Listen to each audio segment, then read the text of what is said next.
The smudging of sweetgrass connects us with the Creator, and our ancestors have been using for thousands and thousands of years. Everything I've learned is first-hand experience from the elders. Nothing comes from books or computers. It's all authentic. Just like our medicines are powerful, knowledge is power.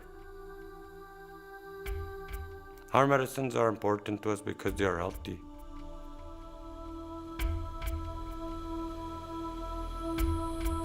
I feel one with nature when I'm out there by myself in peace and quiet. Medicine picking is my role in life. It's my gift from the Creator, and I'll never stop doing it. My name is Stanford Pronto. I'm from Pine Creek, Manitoba. My spirit name is Makwa, and I'm of the Brown Bear clan, and I'm a medicine gatherer for Pine Creek and surrounding areas. I started doing medicines when I was around 26 years old. I quit drinking. I wanted a better life for my kids, so that's why I started doing wild organics, to keep me away from alcohol, to bring up my kids in a peaceful, better environment. And that's what I've taught them over the years, and hopefully that's what they're going to teach their children. Yeah, I'm Jericho Pronto. I'm from Pine Creek First Nation. I was about 6-7 years old when I learned about medicines, and I learned it from my dad. Him teaching me what he knows and wanting me to pass it down from generation to generation. And it's good to be out there in the wild with my dad, spending son and father time together, learning. I know about 22 medicines so far. My dad knows about 40. I know about half of what he knows. The Creator gave me a gift, the knowledge of medicine, the curiosity of it, to know every medicine I could possibly know. I currently do roughly 44 different wild organics now, which I've picked and used and dried, and I've used on myself. So before I've ever given somebody a medicine, I've already drank that medicine, I've used that medicine, and I know it's safe to use. It means a lot to me because I know that there's not a lot of people that do it around here, and I'm lucky to be one of the people that know. It is important to keep the tradition of medicine gathering, because that is the way of our people, that is our culture, our livelihood, our spirituality, and that is who we are, and it's kept us healthy for thousands of years.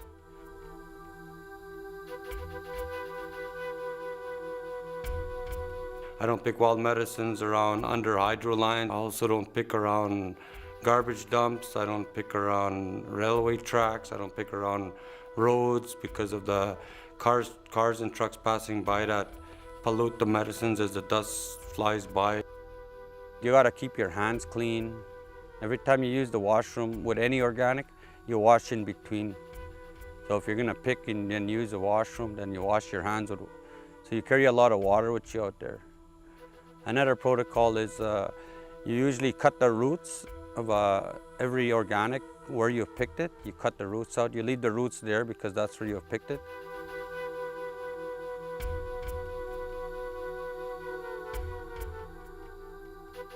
But the first protocol is the offering of tobacco and a prayer. That's the first thing. The purpose of my offering of tobacco is to show respect to the Creator, to Mother Earth, to the elders, and to the children that are going to learn this. It's out of respect to that plant, because I'm killing that plant off, so I'm making an offering of tobacco because that plant is giving its life.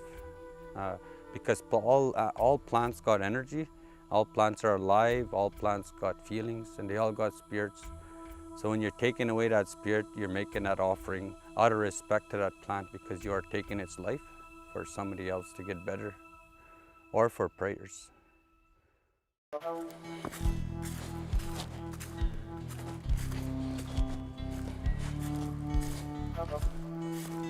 At the age of 26, I was taught about balsam bark by my elders. They taught me about balsam bark to pass it down to others, to help people, and to pass down their knowledge of medicines. Balsam bark grows in the boreal forest. It looks like a pine tree, but it's got a bluish color to it. The things you need to pick balsam bark is a knife and a hammer and a clean tarp and a piece of string. And you also need to make an offering of tobacco and a small prayer.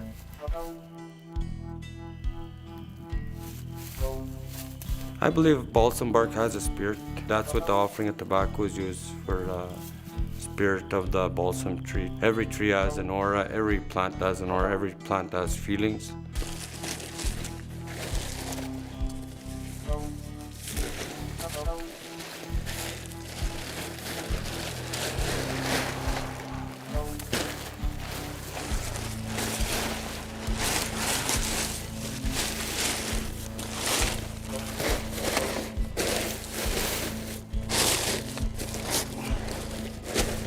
So I got the clean tarp around the tree as a blanket. So when I cut into the bark, all the bark will peel. I'll peel the bark right onto the clean tarp. It'll fall. It'll drop under.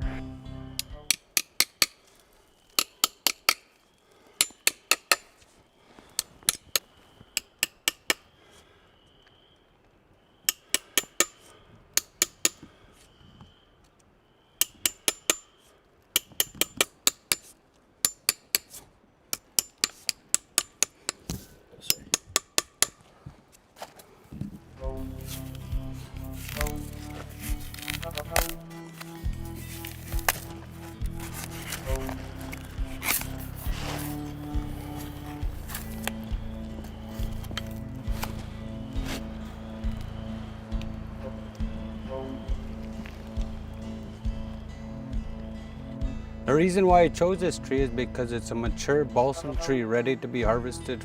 You could find a balsam tree pretty much anywhere in northern Canada. The reason why I peel the bark on the south side of the tree is so that it'll heal faster, stay healthy, and we'll be able to peel it for years to come.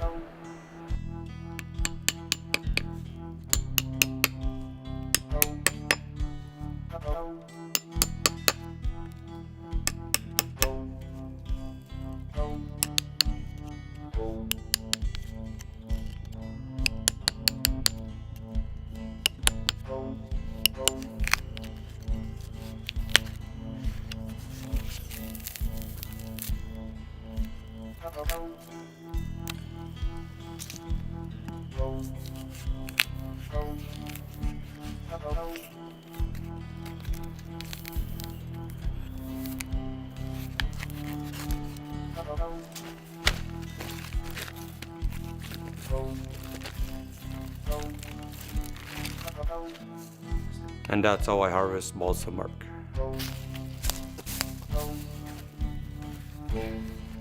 Once I harvest balsam bark, I take it home, I dry it on a clean tarp. I dry it for about 5 days till it's nice and crispy. And then I take it and I grind it with a cheese grater, or I use a grinder, but preferably a cheese grater and a little bit of elbow grease. I grind it onto a clean plate, and then I take that grinded material and I put it into clean jars, and I label it balsam bark, and I write down what it's used for, how much needed for per cup or per pot if need be, to save for later. For a single serving of balsam bark, I would use a 1/4 teaspoon of grounded balsam bark per cup of hot boiling water. I would let it steep for 5 minutes, let it cool, then drink and enjoy. I would drink balsam bark to clear my chest cold, to clear my cough, to help with a sore throat and sore sinuses if I have them. Balsam bark helped our people in the past to stay healthy, to fight off diseases, to fight off colds in the winter, to live through those harsh winters where we had chest colds. Without it, we probably wouldn't have seen many winters.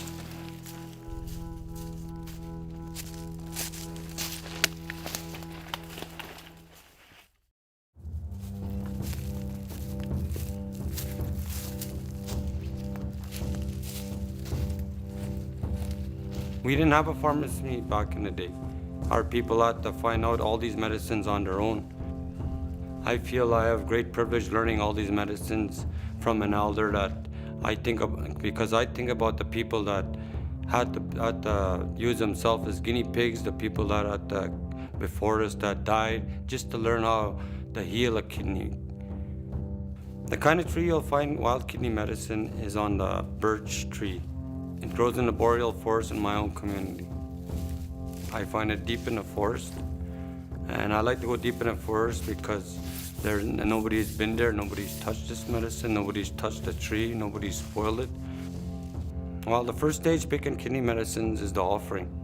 I make an offering of wild tobacco and a small prayer of thanks. I give thanks to the Creator, I give thanks to the elders that taught me, I give thanks to Mother Earth, which She provides, and I give thanks to the children that I'm going to teach these medicines to. When I harvest kidney medicine, I go in from the south and I use a knife and a hammer and I tie a clean tarp right around the tree. I don't want to lose any of the wild medicines. And then I cut a notch down the middle of the tree and then right across, right around it.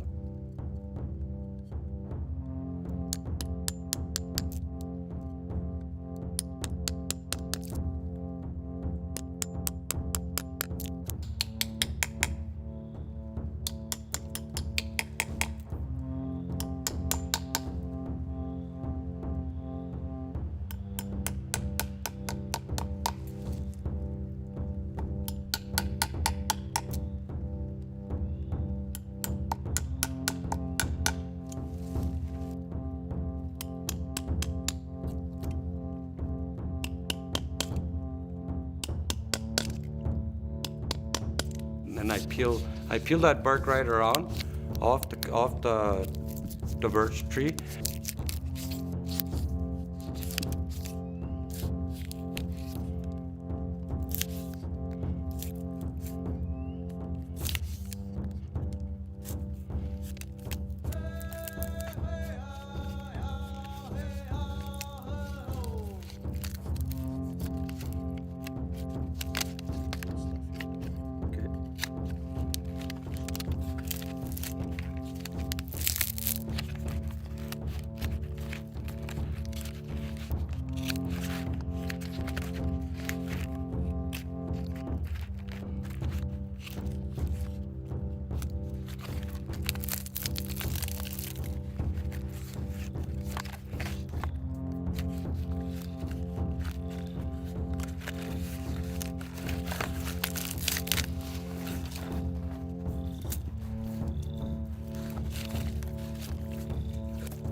So I'm after this stuff right here, this inner bark. But also I'll still be taking this so I can make something out of it.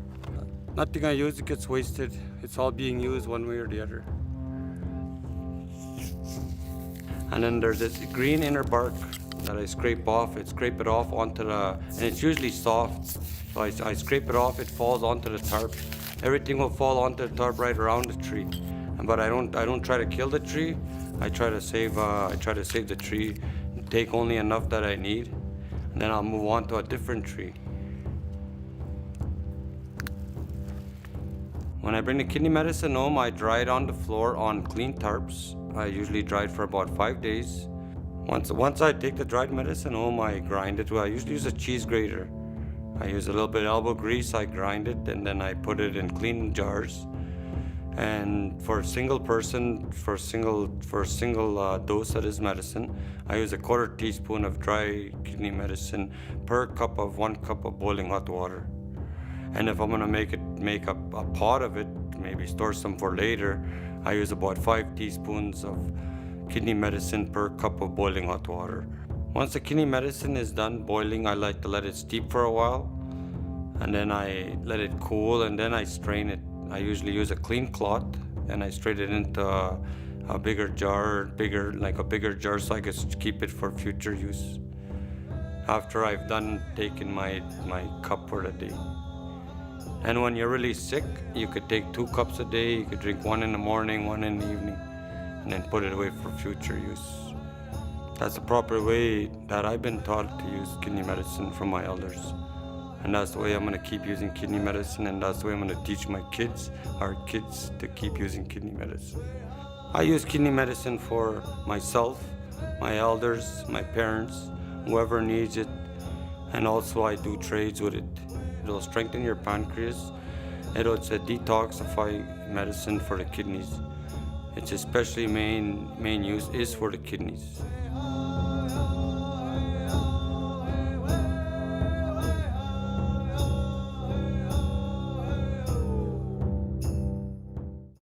People get sick all year round, so well, if they get sick and they come ask for your help, you gotta give them your help because that's what you're about.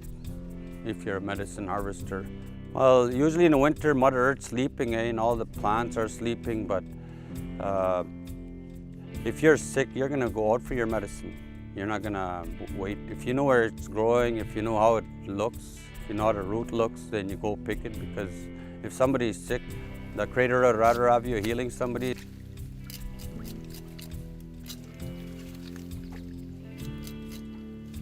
I'll go out in the winter time, summertime, spring, fall, doesn't matter when, I'll go out there, find where it is. If you're sick, I'm gonna go wake up that medicine and I'm gonna heal you. I'm gonna try my best to heal you. Because that's what the Creator put me here for.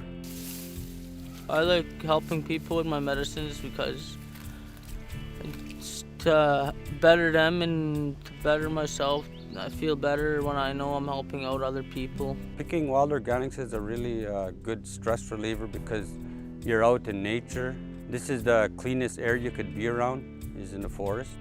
Medicines helped me a lot growing up, learning about my culture and smudging, cleansing myself, learning how to help other people with the medicines I know.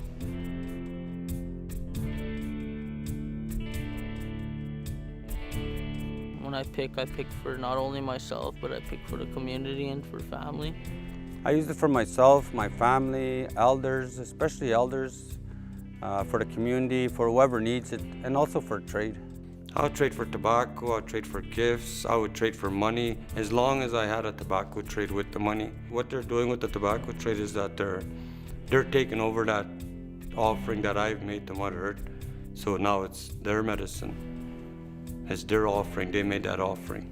People have said that you're not supposed to sell medicine or trade for money, but how could I go into a store and trade have a bundle of WK with me or sweetgrass, sage, whatever I picked? How could I go to a store and trade for eggs, bread, butter, milk?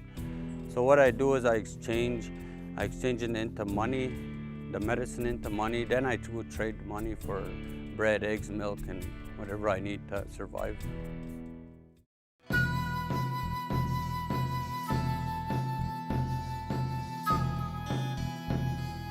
Sage has been around for thousands and thousands of years. It's a gift from the Creator, and it's one of the 4 sacred medicines. Our people use this in most of their thoughts and prayers. And it's also used to protect your house, to scare out 5 bad vibes if there's any. Other uses I use sage for are garnished in gravy, sauces. It could also be used in turkeys, stuffing, chicken. It's just a great natural herb. Sage is important to our culture because it's one of the main 4 medicines that we need to smudge with and to pray, to thank the Creator and everything in Mother Earth and what we have today. I like picking sage because it makes me feel good that I know that I'm picking what my dad taught me and passing it on and helping out elders with sage, giving them for offering and to help out other people with it that need it, that also smudge. I give it to the community, elders. I also trade with it. And when I mean trade, I trade. People give me money for it, but they always give me an offering of tobacco because I can't take sage in the store and trade for groceries. So I got to exchange that sage into money so I could exchange the money into groceries. That's the only way I trade. But I always make sure they give me an offering of tobacco with money or with a gift. Sage, you'd find it in like a dry, sandy area. The first protocol of picking sage is an offering of tobacco and a good prayer. Sage has spirit, sage has feelings. So when I make an offering of tobacco and that, I'm giving respect to that sage for taking its life. So I'm releasing its spirit, but I'm doing it out of respect. That's what the tobacco and the prayer is all about.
It meant a lot to me to do sage with my dad and know that it's making him proud of me, that I'm learning and picking and bringing home what he knows and sharing it with the people. You got enough for the powwow.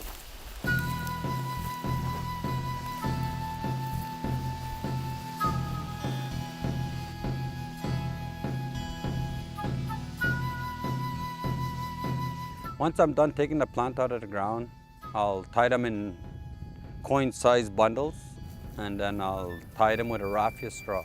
A raffia straw is natural. It's a natural straw. So when they're tied up in bundles, you could burn this raffia straw with the sage.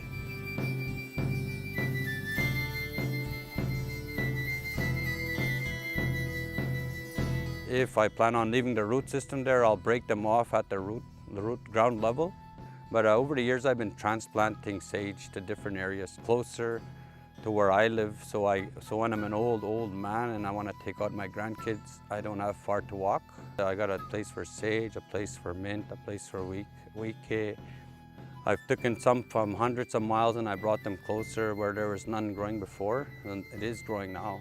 So I have access to that plant and it's closer for me to get to. It's important for sage to keep thriving in our culture. It's one of our 4 sacred medicines. And I know it's gonna keep on because I've instilled it in my sons' hearts, in their mind, body, and soul ever since they could walk. I've took them out there, I've taught them about medicines. So all the stuff that I've learned, have I instilled it in their hearts to pass this knowledge down, that not to waste this knowledge on themselves and to pass it down to the next generation to come.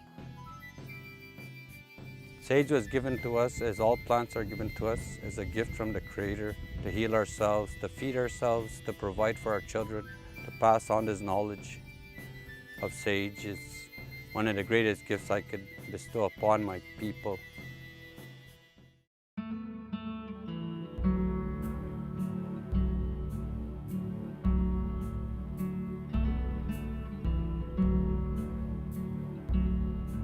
First of all, we got to get our tarps and water and maybe lunches if we need it, if we're out that long, and then we head out to the sweetgrass fields.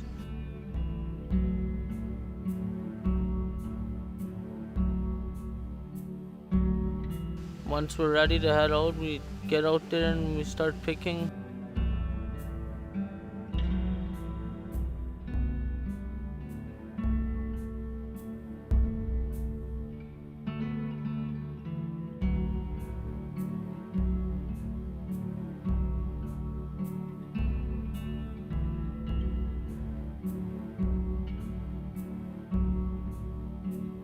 The first stage in picking sweetgrass is an offering of tobacco and a good prayer.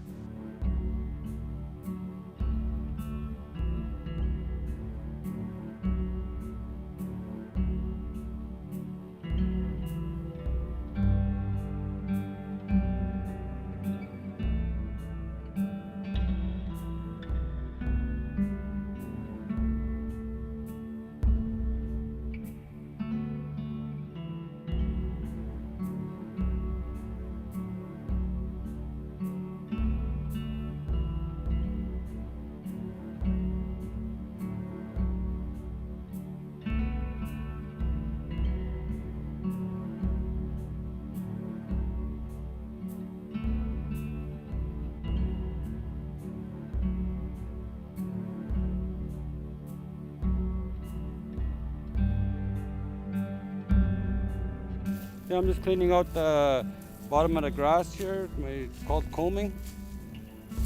It's a little faster. And then I hold it upside down and I comb out hold it up and I comb out all the spider webs and all the other weeds that might be stuck in there.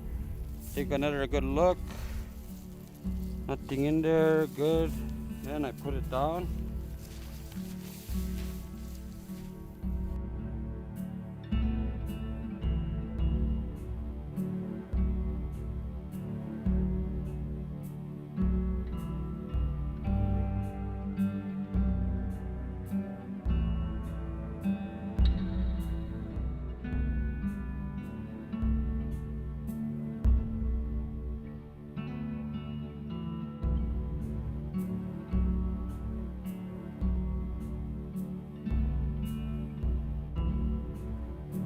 There's 21 strands in each braid because you separate them in sevens. And the seven represent the seven teachings. So when you're using the sweetgrass and praying with it, you're praying with the seven teachings.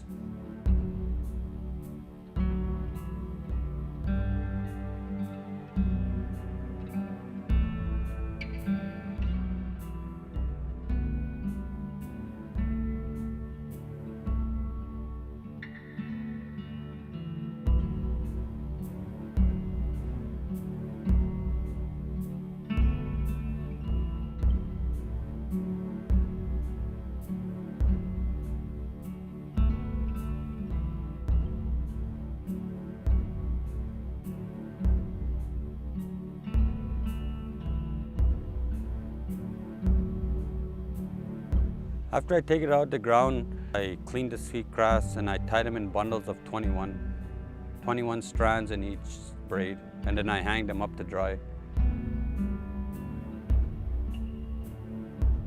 You gotta hang it for a couple of days till it dries. If you don't braid them when they're dry and they're green still, they're gonna go black on you and they're gonna be no good.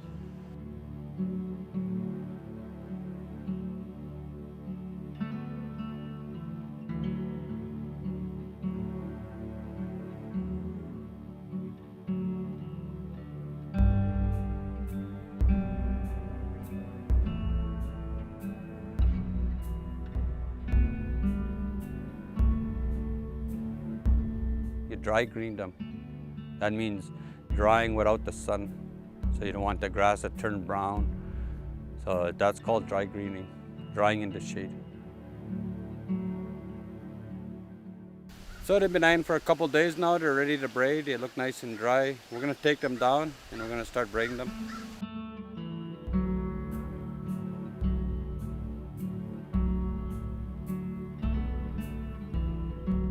It gives me great pride knowing that what I've learned will be passed down to others and that sweetgrass will never die out.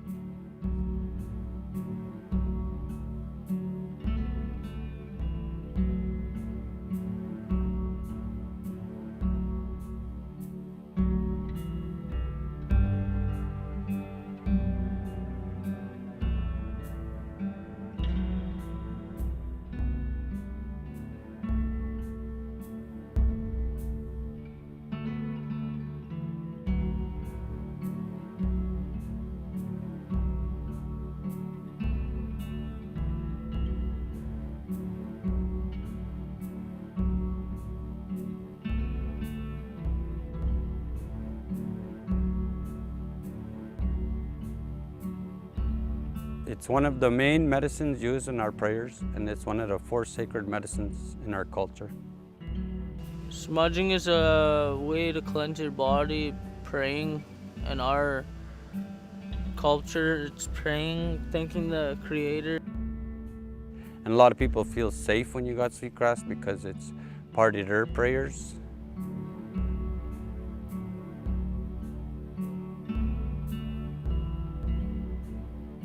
You could also have a bath in it, you could wash in it, and it's good for your skin. It makes you, it rejuvenates your soul.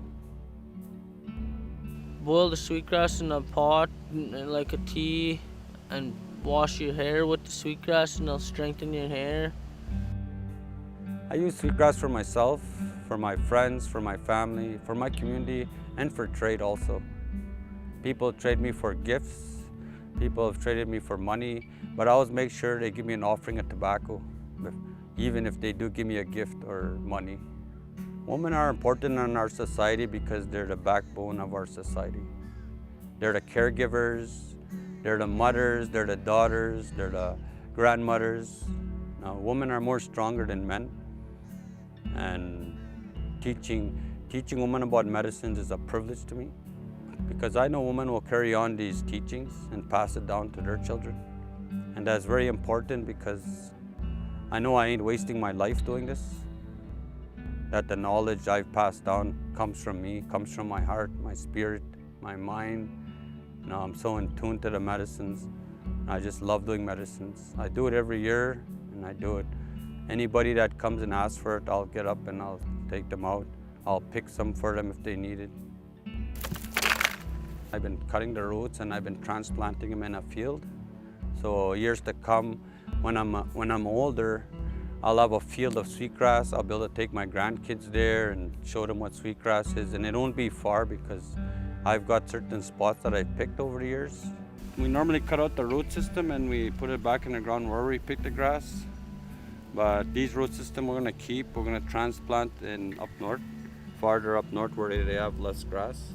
And we'll probably be planting these ones in the Cormorant area. We've got a place picked out, and hopefully we're gonna start a field of sweetgrass growing there, so people from over there don't have to come to the paw to pick grass. They could just pick grass in Cormorant area and hopefully move this grass even farther up north, root system, from years to come, so they have grass to pick in the northern region.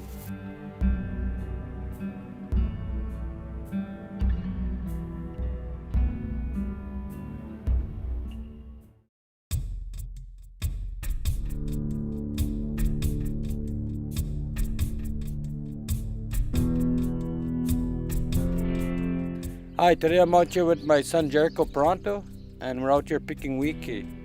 The importance of Jericho coming out with us is that he passes on the knowledge that I passed down to him. He passes it down to his kids and so forth, pass it down. Because we don't want to forget this knowledge of medicines, because it's very important that we know it and that we pass it down from generation to generation. And I always thank my elders, I always thank the Creator, Mother Earth for providing this medicine, and for the children that are going to learn this medicine from years from now, to keep passing it on and on, so our people will never forget this medicine. And it'll always be for us. And I do this for our people. My son is going to be taking over when I'm gone. I like picking wheat with my dad because it's fun being out in the forest, in the bush with my father, having good times, talking about medicines, learning. Wike is a really great plant. It's an all-season root. You could pick it all seasons. And it's one of the roots that are widely used by most of our people and other races, not just our people, but a lot of people use wike. And I just love picking wike.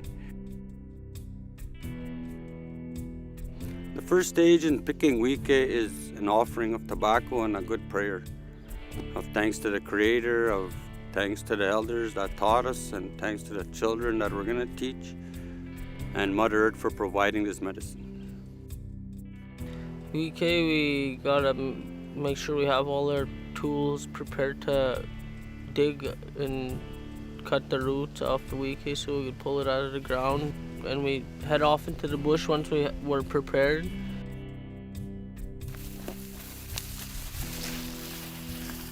Wheat usually grows in wet, muskeggy country, kind of like marshlands, but usually around weeds, other weeds like the reeds.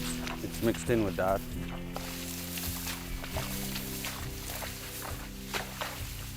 When we get to it, we pick it out of the ground, the water and the muskeg and that, and then once we cut it out there, we clean it off, cut off all the roots.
It's probably one of the hardest medicines to pick, but it's probably on the top of my list to pick because it's fun. And I have a really happy time picking it.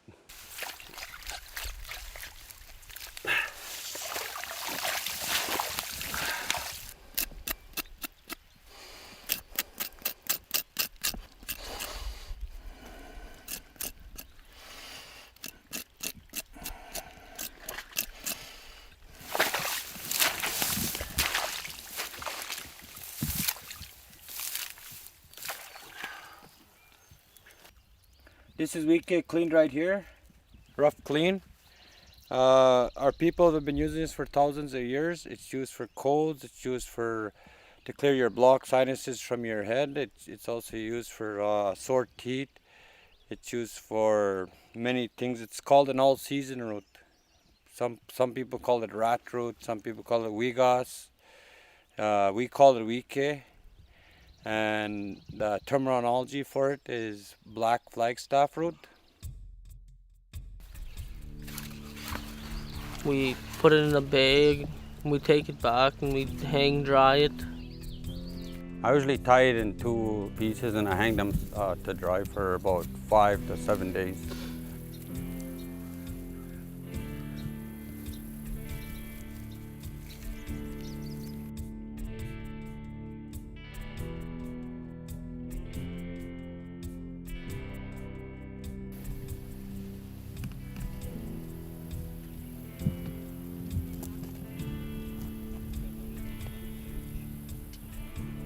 After I dry it, I make sure it snaps when I break it, so it's nice and dry and ready to use.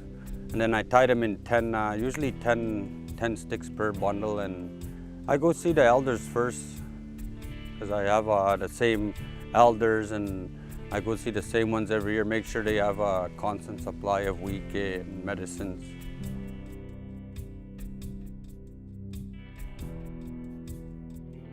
I've traded wheatcake in the past for people have given me gifts. Some people have given me money, but they've always made sure they gave me an offering of tobacco with the money or gift because they're taking over the offering that I've made to the Creator, that I've made to Mother Earth for providing this medicine. By trading wheatcake with tobacco, they're honoring and respecting this medicine that they're going to be using, even if it is with money.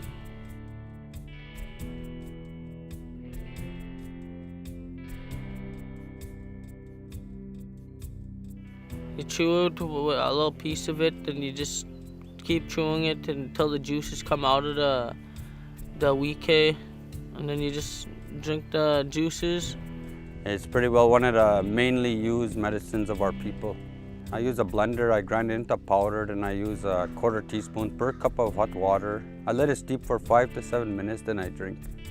I wait till it cools off so the wheatcake, when it's floating at first, and then it'll sink to the bottom so you don't have to drink none of the wheatcake, you just get the juices.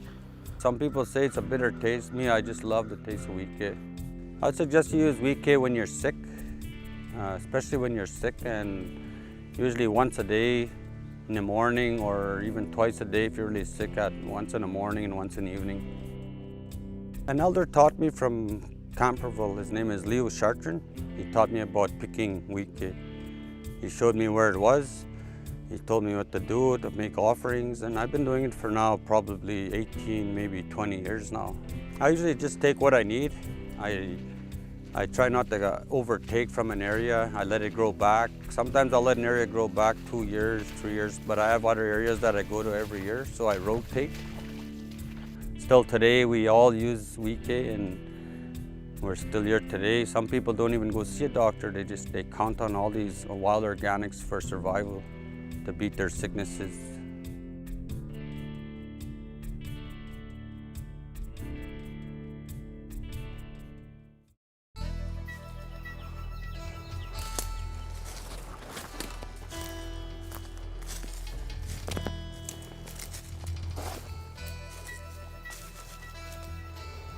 My knowledge of medicines is learned from elders. I haven't learned anything from books. I haven't learned anything from computers.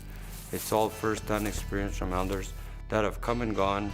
Some of them aren't with us anymore, and out of respect, I like to teach, and I thank them for what they taught me. And I want to teach it to others because I don't want it to be wasted knowledge.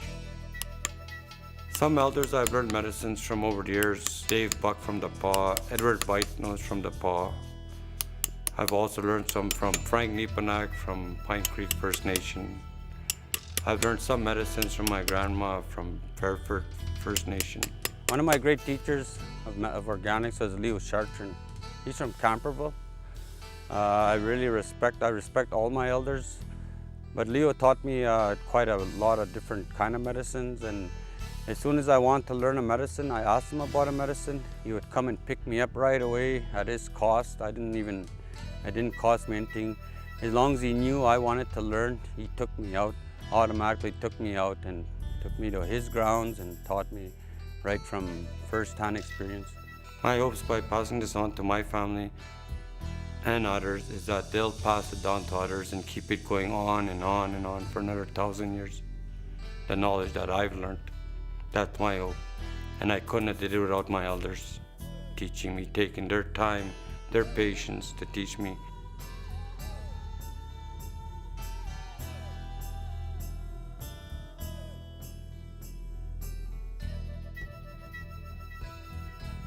The inspirations that makes me want to keep on doing medicines is my children. So they'll understand medicines and to pass it down. And so the knowledge that I've learned will last 1,000 years. So I just want my elders to know that I've done my part. Medicines are important to me because my dad's been doing it for a while now, and I want to pass on what he knows to maybe my kids, and my kids could pass it on to my grandchildren someday.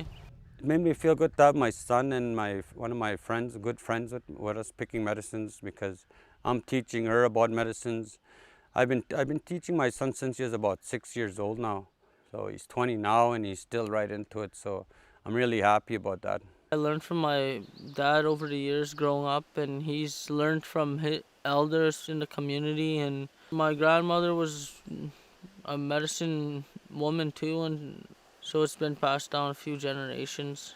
I love my children very much, and I've instilled it in their hearts to pass it down to their children and their children. So I know what I'm learning is going to grow on to another 100 years or more. It's important to pass on the knowledge that I know about medicines, so I'm not dying and killing that line of knowledge that I should be passing on to my kids, and my kids should be passing it on to my grandchildren. I hope it inspires our people not to hide their knowledge, to pass down their knowledge before it's too late. It's a privilege to teach people. Thank you, Dad, and I appreciate it, and I love you for teaching me what you know, and I'll pass it on one day to my family that I'll have. At least I know that 44 wild organics will not be forgotten and put aside, and my boys will carry on when I'm gone, and that means the world to me. I give great thanks to my teachers. It was a privilege to learn from them. Some of them are gone now, and I just like them to know that what you've taught me is going to be passed down 100 years, maybe 200 years from now. And Jimmy Gwetch to all the teachers I've had over the years, the elders. I'd like to thank my boys, my girls for being patient with me in learning these medicines, for putting up with the bad days. We had some bad days, we had some good days. But all in all, we learned something that day, and it's a privilege to teach you boys these medicines. And I love you boys, and just pass it down. But never forget to give thanks to the elders that taught us. Jimmy Gwetch, thanks for listening.